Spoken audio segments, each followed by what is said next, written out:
Parts per million is a term that is somewhat outdated, so you may not see it too often, but it does pop up now and then in textbooks and college lectures. This is especially true if you are majoring in engineering or environmental science. So let's make sure that you understand the concept. The most important thing you need to know is that there is a 1-to-1 unit conversion factor between parts per million and milligrams per liter.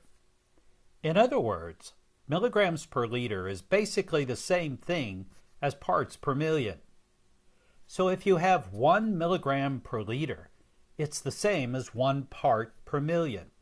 And if you have 7 milligrams per liter, it's the same thing as 7 parts per million. And if you have 56 milligrams per liter, it's the same thing as 56 parts per million. So when we speak about parts per million, what are the parts that we are referring to? Well, almost always, the parts are going to be the weight of 1 milligram. So if we have a solution that contains 5 parts per million sodium chloride, we should first consider the fact that the solution has 1 million parts, and each part is a milligram. So the solution weighs 1 million milligrams, and 5 of those milligrams are sodium chloride. 5 parts sodium chloride per 1 million parts of solution. But what about the other 999,995 parts in this solution?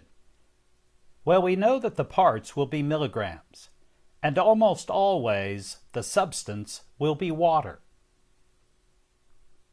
But we still have not found out what the liter has to do with parts per million. After all, the liter is a measurement of volume, not of weight. Well, here's the trick. 1 liter of water weighs 1 million milligrams. So if we assume that 5 milligrams of water has been taken out of the liter and replaced with 5 milligrams of sodium chloride, we then have a solution of 5 parts per million of sodium chloride.